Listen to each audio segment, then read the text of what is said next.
Welcome to the Coast Podcast. I'm Emilie, a virtual assistant agency owner who left Amazon in 2019 to build my dream. And I'm Whitney, a freelance writer and communications consultant who never felt at home in a cube farm. We didn't see many people paving their own ways like we decided to, so we created this podcast to talk to others who were brave enough to pick a different path. Creatives, entrepreneurs, people doing their careers and their lives their way. Join us as we learn from them, get inspired, and show you beautiful paths less traveled. Not every road leads to the coast, but the ones that do come with a great view.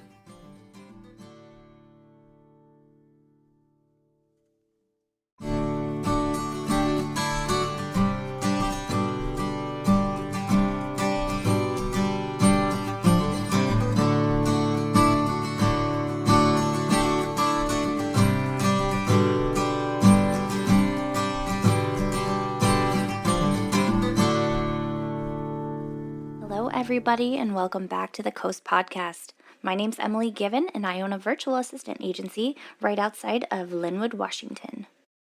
I'm in it. I'm in Linwood, outside of Seattle, in Linwood. Yeah. And I'm Whitney Popa. I own a communications consultancy outside of Linwood, outside of Seattle, in Edmonds, Washington, a beautiful town by the sea, which is where I first met and encountered Erin kind of a bunch of times in the same week, but the first touch point was at Workhorse, a co-working community that I help to manage and Erin is a part of, which is very exciting for me. And she is an accountant who started a bookkeeping company, and she is on a mission to teach us all how bookkeeping can be fun and cool and not boring. So I'm super intrigued to learn about that because I outsource my bookkeeping to my system that I use and my husband. So welcome. Thank you for being here.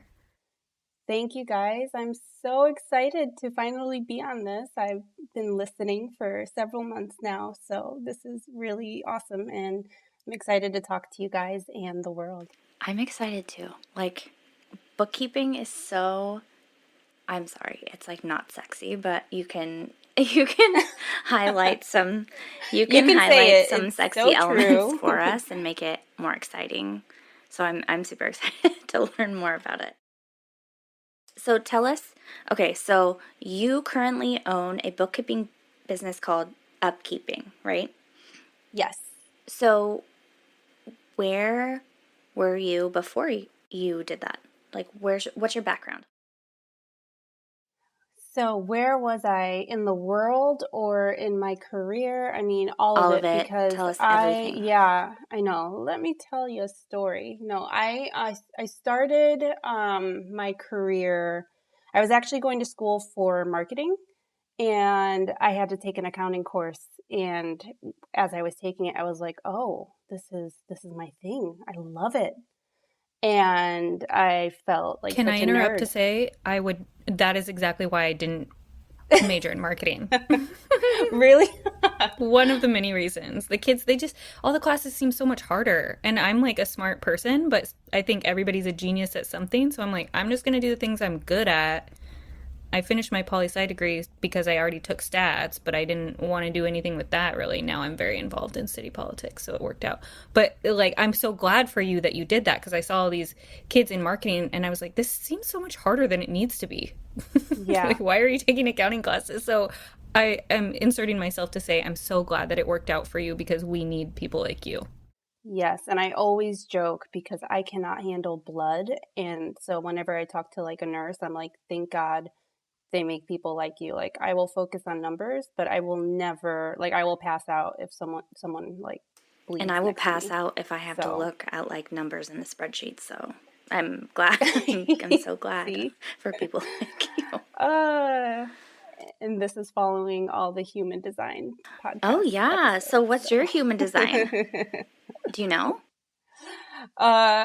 I am actually the same as Whitney, which is really interesting. So, Whitney, can you remind me what that is? Because I need... we're manifesting generators. Yeah. So Erin is meant to be busy, like me, and lit up all the time. definitely my struggle point as well. I work a lot, but so I was in college. I took the accounting course and completely reverted my path. I changed it to focus mainly on accounting. I got my bachelor's in accounting.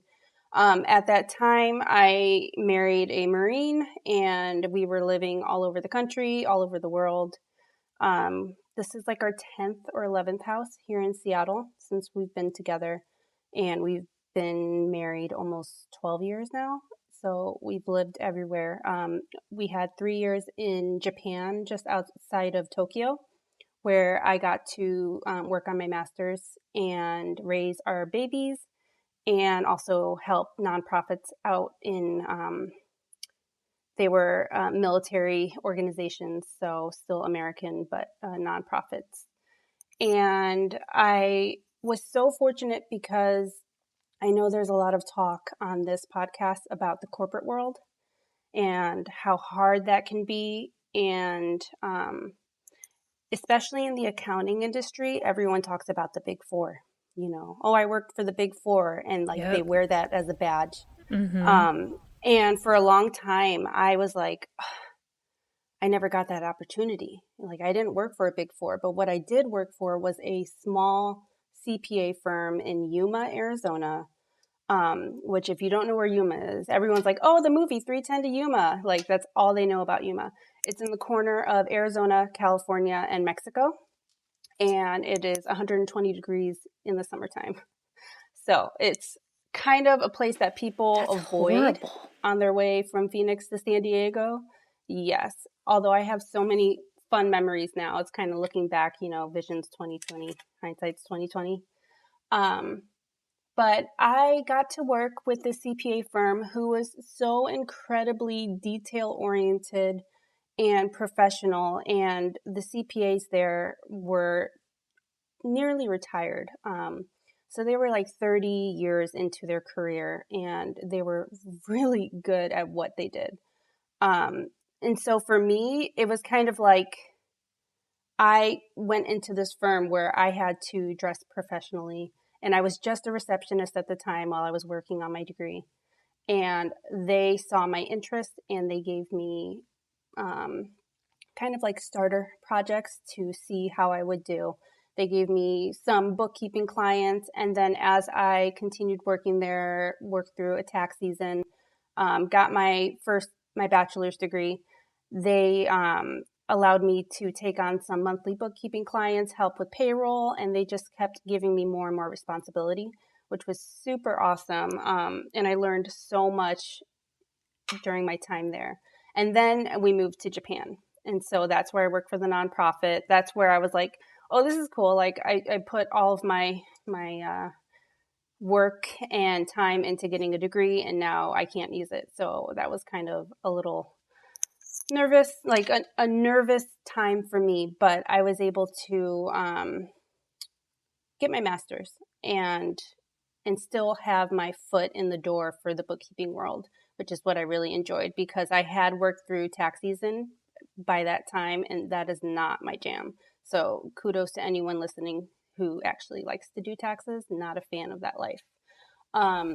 Is that the biggest difference between bookkeepers and CPAs? Like you're in my mind, you're like doing all the pre-work, and then the CPAs are the ones who do all the taxes. Yeah. So I essentially do the pre-work. I get the books and the data ready for the tax preparer to enter and analyze and figure out where the tax deductions and credits and liabilities are. So bookkeepers essentially just do the day-to-day, month-to-month data acceptance, categorization, whereas the accountants take that information that was prepared and they review it, they analyze it, they maybe even fact check some of it, like the payroll, and then they enter it into the actual tax return. And theoretically, given your background, you could do both for people if you wanted to, but you probably would not want to be alive anymore Yes. based on So how much work that is. exactly. And I am going for my CPA now. I passed one of the 4 sections. However, I don't necessarily need that for tax preparation, and I actually don't even need it for my bookkeeping business. It's more of something I want to do for myself, just kind of to push myself. On my LinkedIn, I had like 3 things that I want to do in my life, and it was like get my CPA exam, run a marathon, and like go to Africa. And so I think right now running a marathon is probably not going to happen anytime soon. So maybe CPA or Africa. Yeah, I forgot to tell our audience that I saw you on Tuesday, and Yes. a couple hours later you had broken your arm because you went out on a run. I did. I was so proud of myself. I had hit mile 3 and I'm like, all right, it's a good day. It's sunny. It's like 55. I'm going to go from mile 4. And literally mile 3.08, I tripped on a grate that was not flush with the sidewalk. Like did a full flip, landed on my elbow, broke. I had my AirPods on. I think I was like blasting Drake or something. And I just hear like the loudest pop. I'm like, this is not good. And so a very kind man by the name of Dan stayed by me while I like called Shout all the out to places. Dan. The first thought is, Dan. yes, Dan and Edmonds, you saved me. Thank you. But yeah, so I back to just kind of my story. I also, when we moved away from Japan, we moved to Philadelphia, and I was able to work at a CPA firm there, which was 2 blocks away from my house, which was super convenient. They were awesome. That is such a dream. Yes. And they were so kind because at that time I had a 9-month-old and an almost 3-year-old. And so they knew I was trying to have my career and also be with my babies.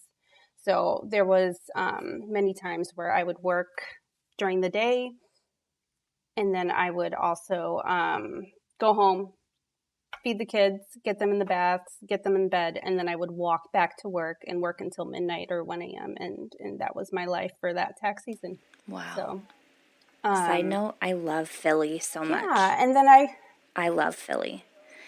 Oh so my do God. I. My husband Yes. went to Penn State, and we go back like once a year to Philly, and it's amazing. I had cheesesteaks are my top 5 favorite food ever. So good. So good. They are amazing. We actually still have a house there. What? And I don't know. We may sell this summer, but I'm always like, well, maybe we could go back. Do you like Airbnb it out or rent it out? We have, yeah, it's rented. Oh, cool. It's like a long-term So cool. rental. That's awesome. Yeah. Yes.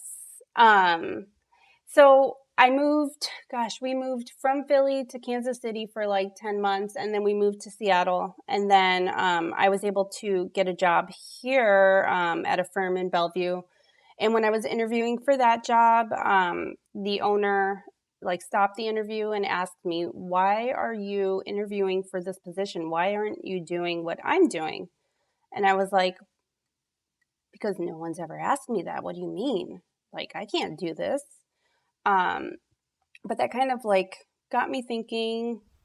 I love that person for you. Yeah, that was something that like I had not even considered. And as I started working with this firm on a part-time basis, I was doing all the things, and I, was getting a fraction of the service fee that these clients were paying. And I was like, I can do this. I found a bookkeeping business workshop through my now mentor, who is awesome. And it was like a 3-day Facebook Live kind of event where you joined a Facebook group and tuned in. And I met so many other people who were in my same position, and they had the experience, and they just needed the affirmation from others, and to know that there's others out there who are trying to do the same thing. And so that was really what I needed. I was missing the community. Everyone talks a lot about limiting beliefs, especially when you first start your business in the first year. Everyone's like, okay, mindset, business mindset. What are your limiting beliefs? And one of mine was like, what if I have questions? Who do I ask? Like, I don't have someone in the next office to go ask. and that bookkeeping business community kind of took care of that really quick for me. And I'm still really close with peers from that. I'm going to actually see a couple of them at the end of this month for a retreat. So it's been really good. And I think if you need community, don't let that be, your stopping point for starting your business. Amazing.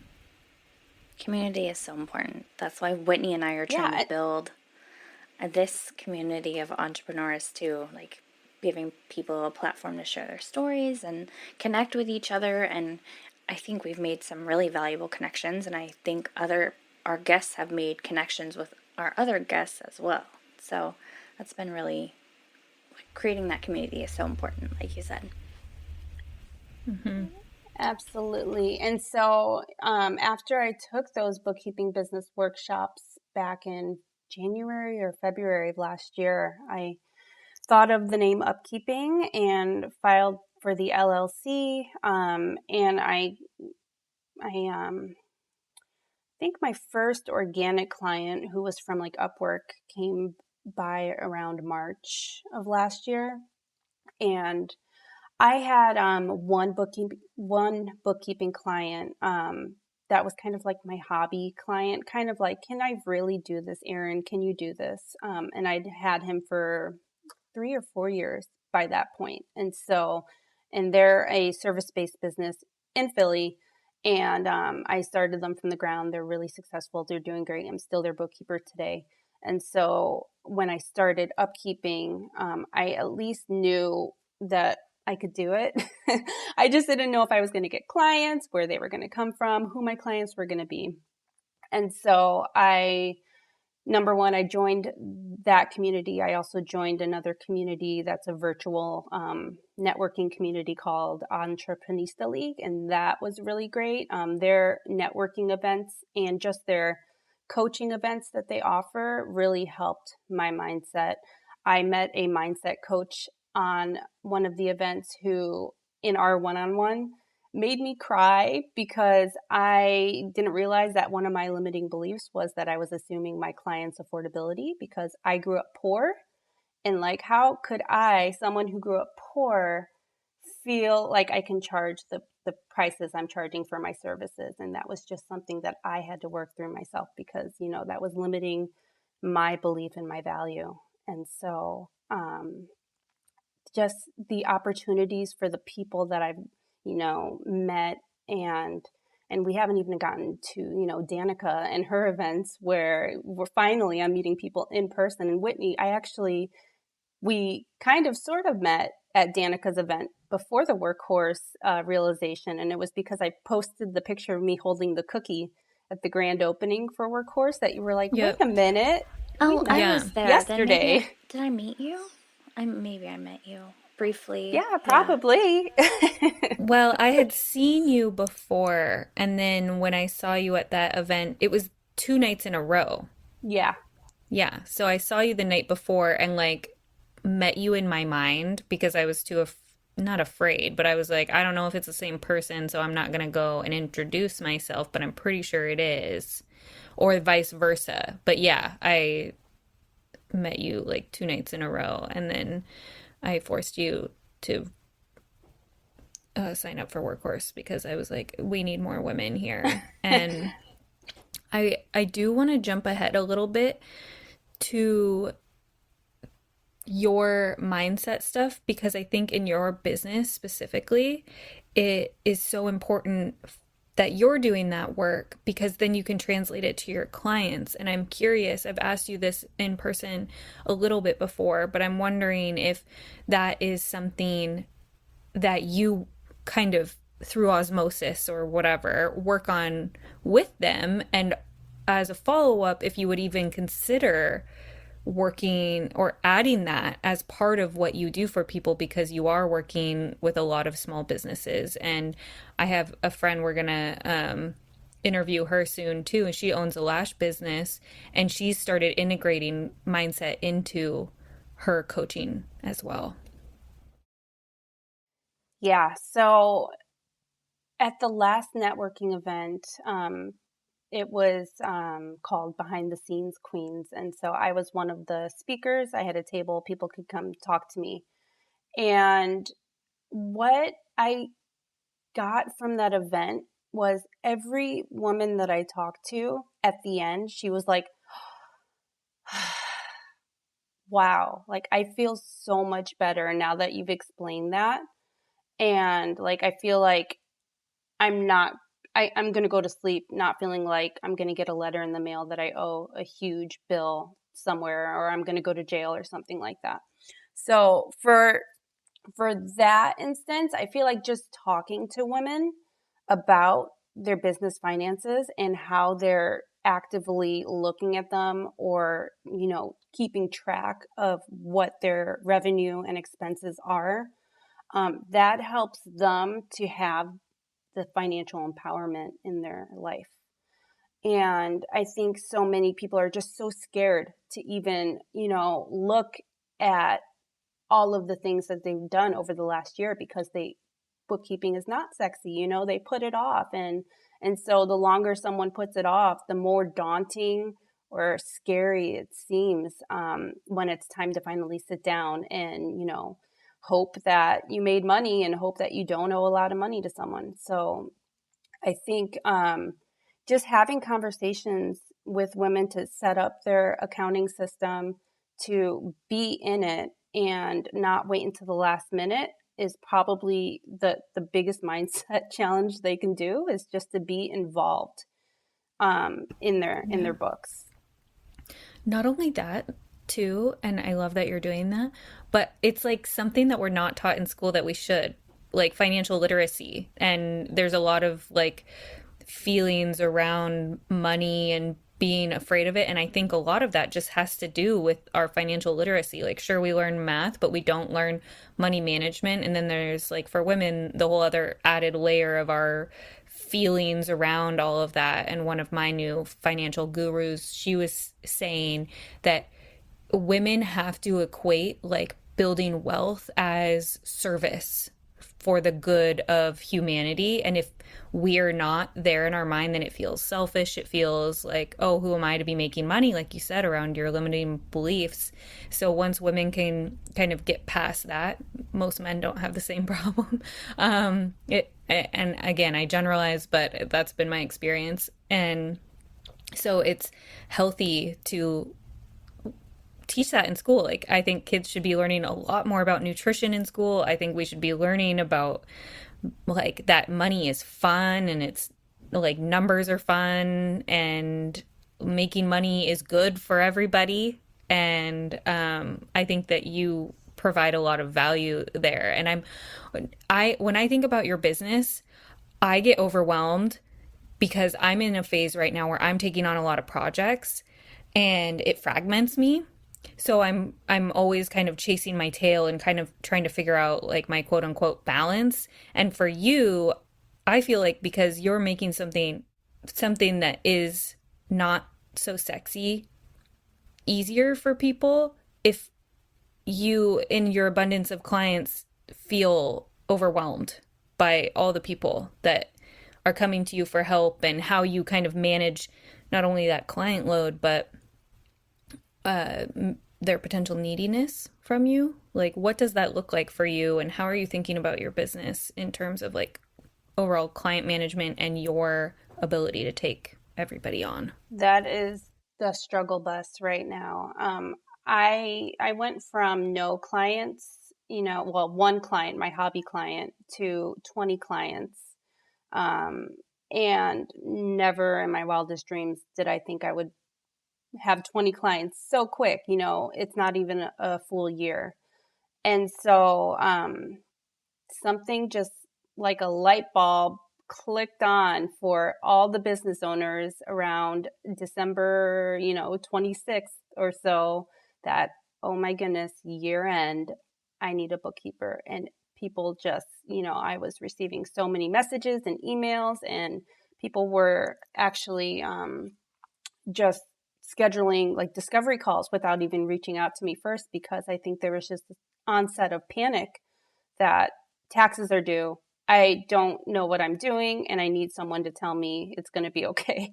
And I really think that's what it came down to. But for the 20 clients that I already had, we have monthly financial check-ins, and what my goal is with those is to look at what they've done for the previous month. So they look at, we look at the actual revenue they brought in, which is so important to look at, but more so comparing it to the expenses that they had. Because, on Instagram, everyone wants to paint a story of, oh, I made 100K in revenue last year, like super awesome. But what was your overhead? What were your expenses? How much did you actually take home? And so, as a bookkeeper and as an accountant who has the financial, the education and the experience behind it, it's so much more than just how much did your clients pay you last year. It's how were you in just being very careful with your spending, to make sure that your net income was something to be proud of, and you're not overspending in areas. And while it's really good to know how much your clients have paid you throughout the year, you want to know how you can make the most of the money that you received. So, by looking at all of your expenses, um, which is what we do during the financial check-in. We look at each expense and we make sure no one's getting double charged, or if there's advertising expenses that are heavy in one month, is there revenue that's making up for that in the next few months. And so having my clients look at like the whole picture of their income, not just the revenue, helps them to understand their finances better, maybe make some like managerial decisions where they might cut back somewhere because it's not really benefiting their business, and it's cutting their take home amount of money they pay themselves. So you have 20 clients. I'm going to be number 21. I so I had a bookkeeper for a second. I didn't really, she would call me every month and say, like, let's go over these transactions. And I'm like, why? They're like literally right here in front of me. So, like, why am I paying you to literally read me what's in front of me and then categorize it when I can literally just categorize it myself? So I guess it's a different level of service that you're providing, obviously. I now do my own reconciliations, and she taught me a couple of things. That being said, I reconcile every day. And yesterday, I caught a fraudulent charge on my account, day one, because I do it every single day. So I'm just saying that's a hot tip, because someone bought $57 worth of hats. Yes, and I feel like you are a very rare business owner to be looking at your financial transactions daily or even weekly. So It's just, someone gave me a tip that if you take 5 minutes a day and just do it right then, it's not like overwhelming at the end of the month. And then when I go to reconcile, everything is yes, zeroed immediately. Like I do it in the moment, it's zeroed immediately. It takes me 5 minutes, but like I said, I'm not looking at the full picture. Do you ever do, instead of just that part of it, the reconciliation, do you sit down with people and teach them how to, like, I need like a mentorship session, and then I can definitely do it, but do you ever do like one-off? yes. Okay. Yeah, absolutely. So I do, so upkeeping is like accounting cleanups, bookkeeping services, and then consultations as well. So I work primarily in QuickBooks Me Online. too. And good. And so my thing is, I've met several business owners in the last few months who I was very straight and honest with them and said, you don't need to pay someone like me, my service fee per month, because You just don't have enough transactions to justify it. So let me show you how to properly record these transactions. Let me show you how to record any transactions that occur outside of your dedicated business account, and make sure we're recording those expenses, for you, because so many people just leave those out if they aren't actually being imported into QuickBooks. So I work with people to start from very beginning, where they don't even have a QuickBooks online yet, and I'm telling them how to connect their bank and how to import the data and how to categorize. And then I also work with people who connected their bank account a year ago, and now they've got 650 transactions. They don't know what to do, and I give them the best tips on how to start, and how to kind of batch accept in transactions that are, the 12 Google software charges that came in once a month for the last year, and how to be smart and not have to work as hard to get their accounting cleaned up. So one of the jobs that I was fortunate to have when we were living in Japan and Philadelphia was I worked for a company called Freedom Learning Group. And that was a company whose mission was to give jobs to military spouses who had to move all the time. And so I was a subject matter expert in accounting. And I got to create courses for universities like Colorado State University, and work with big publishers on their accounting test banks and supplemental information. And so I have also this kind of facet of my history in like curriculum and accounting curriculum and how to teach others about accounting. So I use that a lot in my consulting and just really customize it to the business owner and their needs. Beautiful. I have a question really quick. Are you having people pay for a discovery call? No, and my mentor is like, you need to have people pay for your discovery call, but I'm not just yet, because what I've been finding, like I mentioned briefly, is people actually don't need to pay my services. Some people don't. There are, like, for my 20 clients, yes, I definitely provide a lot of value and give them a lot more time back in their lives. But for business owners, the ones that I'm talking about, these are people who are just starting out in their business, maybe a year, maybe not even a year in, and they've got maybe 10 to 20 transactions coming in to their account each month. And they're using a spreadsheet, not QuickBooks Online, not paying for a subscription. And they just need some general guidance that I can provide in the discovery call, and they're good to go. So even though I am providing value in those discovery calls, I've set up a separate package called like a peace of mind package, where we meet, and it's very intentional, where we meet for an hour. And this is more of a consultation and like consulting over your unique bookkeeping situation.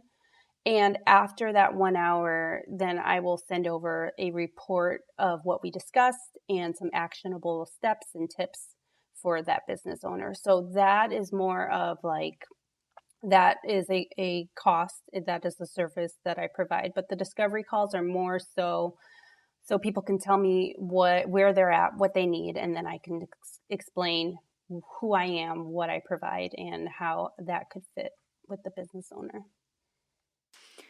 Okay, so like you, there are a ton of other entrepreneurs out there who have kind of hit that really big client threshold. What are your plans? What are you going to do next? Like, are you going to take more business on? Are you going to hire people to work under you? I mean, you don't have to share that with the whole world if you don't want to, but like, do you know what's next? Yeah, so I'm kind of in this awesome predicament, because I want to grow and I want to see where this takes me. But I want to do it responsibly for the clients that I have already, and not, take on too much where then I'm having to take away time from the people who are already trusting in me. So I have two team members. One is in Renton here in Washington, and the other is local to Edmonds.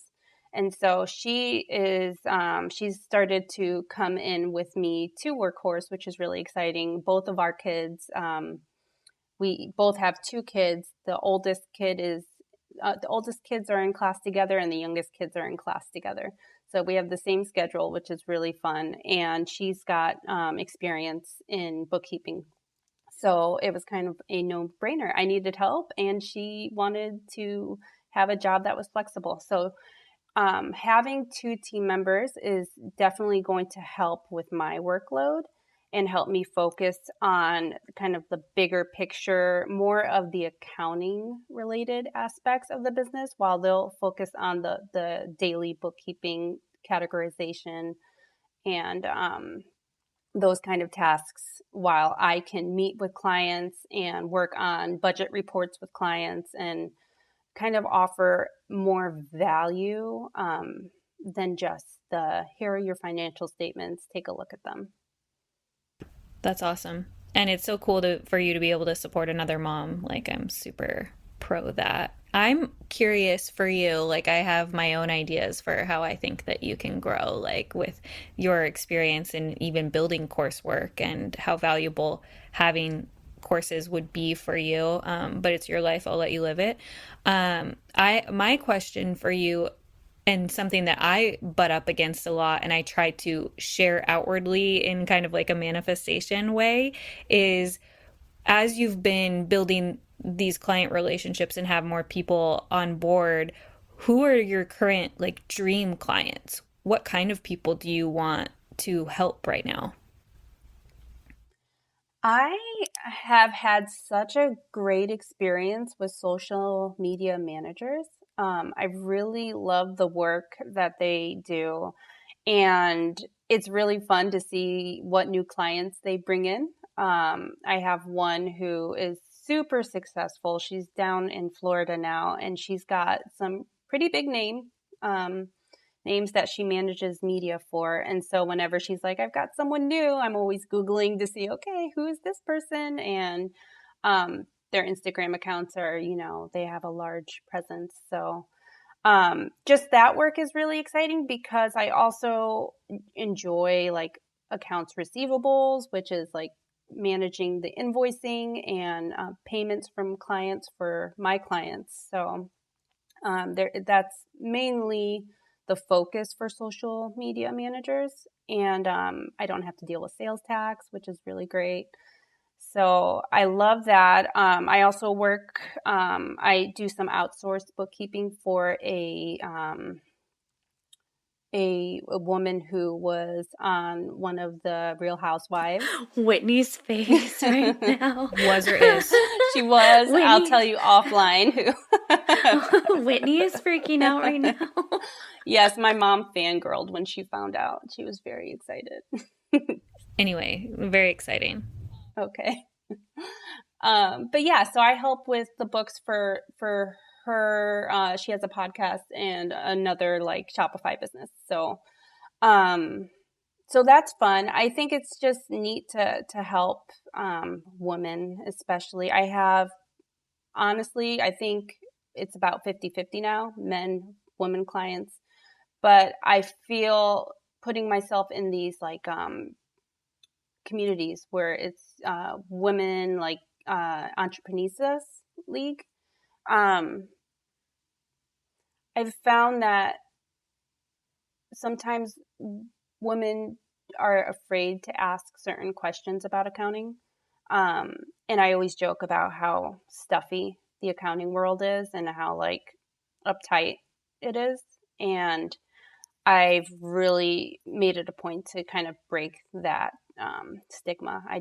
It doesn't have to be that way. We can talk about accounting over coffee, over drinks, and just really make it an open conversation between, myself and my clients or my prospective clients.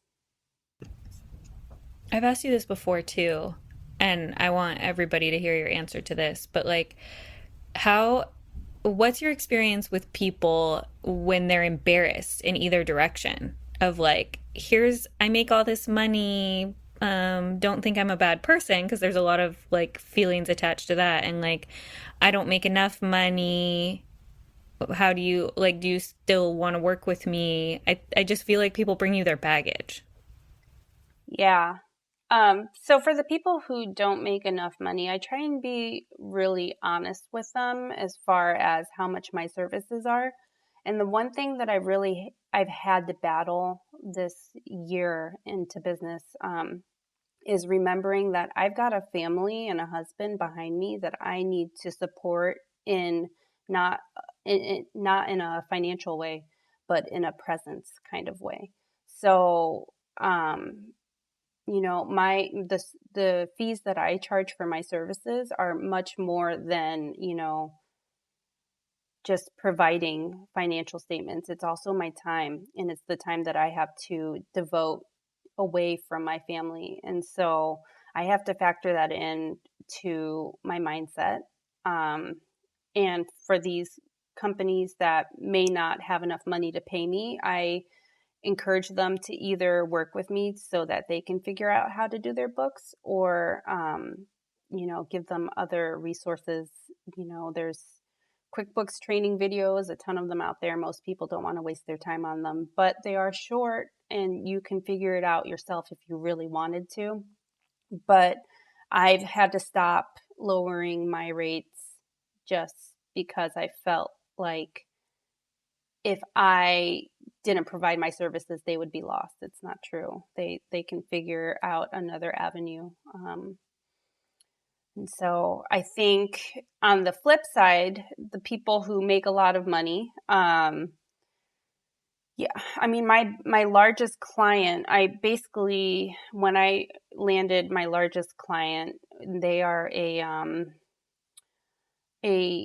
Shopify retailer, and they are worldwide, and they are doing really well. When I landed them is when I quit my part-time job at the local firm here, and this client alone replaced my entire income from that firm. So it was daunting, like going into it, because I don't want to mess it up. But it's been my favorite client to work with, honestly, because it's just so rewarding to know that my value is taken seriously. Yeah, and I don't know if has the same experience, but it's a pretty common phrase with like business owners who are, I don't really like the word freelance, but I haven't come up with a better term for it. Like the highest paying clients are the easiest to work with, and they just trust your magic, and the ones that are paying you the Yes. least are the neediest. And it's hard when you hear like, oh, it's a stereotype when you're just getting started, but no, it is so true to my life. It is true. And it's so funny because this client even like invited me to their virtual Christmas party, and as like a virtual bookkeeping service, with clients all over the world. That meant so much to me to feel like I was a part of their journey. So much so that, they invited me to like their team, holiday I parties. love that. And for you too, I think you are a 2-4. Like you mentioned that you had like the exact same human design as me, and you've talked a lot about community through this conversation. And that is how we 2-4s are meant to get our clients, our business is through community. So the fact that you're involved in so many communities and you are extroverted, whereas I'm more introverted, but we all still find our communities and get clients that way. It's really cool to know that that's your strategy and that's going to continue to work for you. And then how you use that and guard your own time and quote unquote scale that is a whole other animal. Yeah. Yeah, and I'm excited to see what I decide to do with it too. I would love to grow. My husband is such a dreamer. Like I'm constantly pulling on the string of balloons that he's like going to fly off on, and I'm so much more realistic, but I need that balance, and I need him to keep pulling me up with him because he's been my number one supporter in all of this. And he keeps saying, all right, next client, charge this rate. And I'm like, what? You're crazy. And then, I've done it. And some of these clients are like, okay, no problem. And I'm like, okay, Yep. that was I love that way you said easier than I that. made it out to be In in my my head. wedding So vows, I literally wrote like, you pull me back down to earth when I'm literally floating up in the clouds. Like my husband balances me out so well. And I love that you said that because that's exactly how I feel about my husband. Like he is such a realist and I'm so up in the clouds and we balance each other out so well. But that's super cool that you said that because I always think about that dynamic in my marriage as well. Super cool. Yeah, I'm the balloons too. And sometimes I have to remind him that he, he can be an anchor, but I still get to pull him up too. It's like a grounding and a pulling all at the same time. And then it just keeps us both upright. it's interesting that we all have that balance though. Like one is one way and the other is the other. And I think that I would be like a girl stuck probably behind a cubicle desk, very happily doing the same thing over and over and over and over and over again if it Mm-hmm. wasn't for my husband. And to his money point, we had somebody come in to Workhorse a few months ago, and I will never forget what she said about women and money and how a lot of women go out and ask other women what they charge. And for every woman that her advice was for every woman that you ask what they charge, it keeps us charging all the same too little amount. Ask some men what they're charging for the same service, and you're going to get a completely different answer. And it is still pretty gendered as far as like mindset and pay gaps and our ideas around what we're worth. So we don't even think about like, these are my friends, I'm going to ask them what they're charging. But if you ask a man like your husband saying just charge that, see how it goes, he has no worthiness qualms about it at all. So it's amazing to have somebody like that in your corner hyping you up. And I've even considered and talked to Richard about this too, of like, we all need some fake assistant who's going to be doing the money negotiation for us if we have any like a little bit of money mindset stuff going on, because they'll be the ones that will stand firm and no, I'm not going to lower my rates. This is what my value is. And sometimes even I think it was you, Emily, who said, or maybe it was Richard, who pretends they do that for themselves, like pretend to be another person to fight for your rates, but I need someone to actually do it because my life journey right now is like I have these boundaries that I articulate and then I don't hold on to them, hold firm on them because I get into my head about like, well, miss the opportunity or whatever. The founder of It Cosmetics, and I forget her name right now, but she did that essentially in the beginning where she set up like 3 or 4 different emails. They were all her, but it was like her assistant, talking to these big retailers or makeup brands. And, it was always her, but she just, she lived her life as if she was already successful and a huge boss. And it really paid off for her. And my husband has even offered to, like, oh, just let me be an employee and I'll take I'll take care of the discovery calls and, on negotiating rates and stuff like that. And for me, that was like the motivation I needed to be like, heck no, like I'm a boss. I will go ahead and like, I will be the one to talk to my clients and ask for, tell them my rates. In a way that, my husband was challenging me to know my worth. And so like, I don't want to send my husband to say, oh, these are our rates. Like I want to be the one to stand firm in them. Mm-hmm. And I don't want to send out men to fight my battles, but I still like it's personal work that I need to do. So even like, creating that, what she did of making my fake person. On the flip side of that, I actually did bring my husband in to do all of our sales calls. But I'm not the one doing the work. So I think it's a little different. Like we have assistants that we hire to do the work, but I think I don't like sales, even though I I totally know our worth and like believe in abundance and um, charging what you're worth, but I just didn't like it, and so that's I delegated it, and he's really good at it. So, yeah, it's interesting to like Mm-hmm. play people to their strengths, but also, like you said, like learn how to stand up for yourself as well. Like pricing conversations are never easy, and I think like having someone or learning from someone or having someone challenge you like that is super valuable no matter how you get um, to that point. There are different ways to get there, I guess. Yeah, that's actually encouraging to hear that your husband does that for you. That's He really loves it. cool. Yeah. I think my And husband would too, so that's good. it also like helps, not helps them, but it's like, oh, we won this, we got this client. It brings him into the business because, gives them a little bit of ownership over it, which is good. Um, do you want to start with rapid fire or start the rapid fire questions? Are you guys ready for that?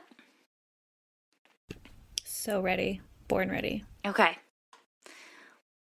Erin, what are you proudest of in your business right now? Oh wow, proudest of in my business. I just figured out a these are going to be so nerdy. I just figured out a really awesome manage reporting tool. They're actually located here in Seattle. They're called Fathom, and so I've started creating some really beautiful actual deliverables for my clients with their logos and so much information in just one little report, KPIs, budgets, their actual financials, charts, pictures, and it's just been really cool to see all of the information that can come out of QuickBooks but be put into a template that tells a story. I'm visual, so I would need that. I love that. You were talking about like pretty templates the other day too, and how much that like makes you excited, Whitney, right? Um, what's a book you read or a podcast you listened to that has changed the way that you're thinking about your life or your business? Oh man. So I listened to a podcast called Battle Ready, and it's with Erwin McManus and his son, Aaron, and they just talk about everything from current events to creativity to starting a business in the pandemic. And so much of the podcast that they put on during the pandemic related to what it looks like behind the scenes to start a business and how to be creative. And that was everything that I needed as an accountant. It's hard for me to use that other side of my brain. But I have found that through, even my Instagram account and the posts that I make and the stories that I make for it, I'm tapping into this creative space that I've wanted to tap into for so long. I just didn't know how to. So that podcast has been really influential for that for me. And then a book. I mean, I've been studying for the CPA for I can't tell you how long. So I always talk about like if I'm reading a book, it's like a huge Becker CPA study guide. But one of the more influential books that I've read that I hold on to when people ask me this is it's called, I can't think of it, that's so sad. I think it's called Chasing Daylight. It's actually a Donald Miller book. And I know, Whitney, you've talked about his, what is, Mm-hmm. what is his book called for the branding business? Building a story Building a story brand. brand, yeah. Building a story brand, that's right, yeah. And so this is a book that he wrote 15 years ago or so, and it's just it talks about the journey and just how life is a journey. And it was just really inspirational for me to live more intentionally and have more fun in life too. Everyone just always gives me more books to add to my list. I'm excited. I really liked how he writes so simply. Yeah, and Blue Like Jazz was his first hit, and that's a really great book. What would your last meal be on this earth? I'm such a foodie. Oh, okay. So even though I'm such a foodie, I love chicken parmesan. And if it was my last meal, it'd just be like a fat chicken parmesan with tons of spaghetti and marinara, garlic bread. That garlic bread in Edmonds, Bucatini, is that the place that we catered for our holiday party, Whitney? Yeah. I can't stop thinking about that garlic bread. It was so good. They're really funny and kind too. I don't know if they're open for indoor dining again yet, but yeah, the first time we went in there, they were like they were obsessed with our kids, gave our son a t-shirt, like it they're really cool. So yeah, I can't wait to go there again. But I would definitely just do carb overload. It's amazing. Sounds so good. I've been wanting to try bucatini so bad. It's been on my list. I heard it's a pretty cute date night place when they do indoor. Yep, it is. I'm excited. What's the best business purchase in the last 6 months you've made under $100? Some people cheat on this. It's okay. I'm going, no, it's fine. I am going to cheat in a different way and steal someone else's answer. And it's the networking events for Danica's networking. It's just purchasing my first ticket for that. And, it was so funny because she just reached out to me in like a DM on Facebook with, the information for this event. And I was like, I'm super extroverted, but showing up to an event where I knew no one and I just, I paid a ticket and hoped that this was a legitimate thing. And, I pull up to the house and I see all the cars parked outside and I walk in and it's just this lively group of women who, now I've been to 5 or 6 events since then. And I walk into the room and I know so many of the women or I know their journeys or I know their struggles because of their Facebook or Instagram posts. And, I can walk up to someone and say, oh my goodness, did you get that handled? Like, why was someone leaving a review like that on your Yelp page? Or, though I'm sure the next event they might come up to me and be like, okay, so what happened with your arm? It's like, we've talked about community so much. And just purchasing that first ticket for the event really opened me up to a community that's not only good for business, but just good for my soul. Yeah. She's a magician with how she finds people. Like before I knew her, I just saw the logo pop into my DMs and I was like, "Oh, I don't know who you are, but I'm so flattered you found me." And it's become this whole really self-sustaining, beautiful ecosystem.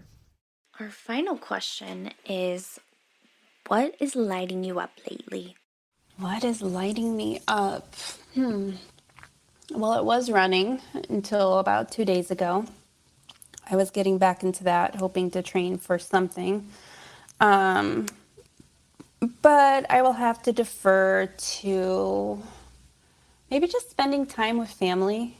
So my kids are 7 and 5, and it's just kind of a really fun season that they're in. We were like at this sounds crazy to say because of the pandemic, but now that we're at the end of it, but we were at an indoor mall last weekend and there's like the play space there. And I was like watching all these parents kind of file out one by one, their kids hitting their expiration point of either tired or hungry. And I was like, this is so nice. Like when I'm ready to go, I will just say, all right, let's go. And they will follow suit and we'll walk out and I won't have a bag or a car seat to carry or a stroller to push. And so I think what's lighting me up is I feel like I'm making it out of the dark ages, the dark stages of parenthood, and that I've been able to keep my career through all of it. And now I get to kind of really focus on growing that part in a way that I want to grow it. And, owning your own business, you get to do it how you want to do it. So it's just really exciting. And I'm just really excited that my kids are getting older and at the same time 8 or 9 p.m. every night, I pull out pictures of when they were babies and I cry. But no, Same. it's just a fun season.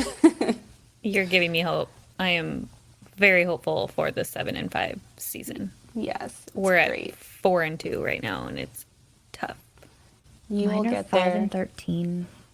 Yeah. It's the 5 is tough. Five's interesting. Yeah, 7 is actually kind of strange, but I'm hopeful that we'll get out of this season. Just a lot of feelings going on. Yeah, yeah. Not all the vocabulary to articulate them. Yeah. It's so fun to also be in a role where we're doing our own businesses, and so we can be super involved in a way that I personally wasn't able to before. Like I can't imagine. So I'm registering EJ for kindergarten, and I'll be able to pick him up from work every day. And that just like, or from school every day. And that gives me so much joy, because if I was still in a corporate job, you would have to arrange for like after school care, and they would have to like go on the bus to that after school thing, and you have to pay for them. And then, but it's kind of cool to be able to go pick them up. I'm also dreading losing that like hour and a half in my workday, but I think it'll be fine. It'll be great. Tell me it's going to be great. It's going to be great. It is. It's awesome. And I was kind of worried. If you look at my calendar, I've got so many like times blocked off for like school pickup, school drop off.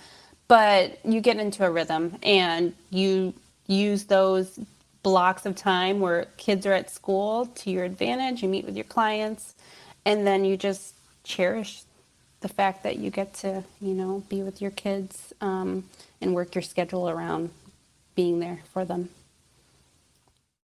And then they grow up seeing what's possible from a standpoint of entrepreneurship, which is cool. Yeah.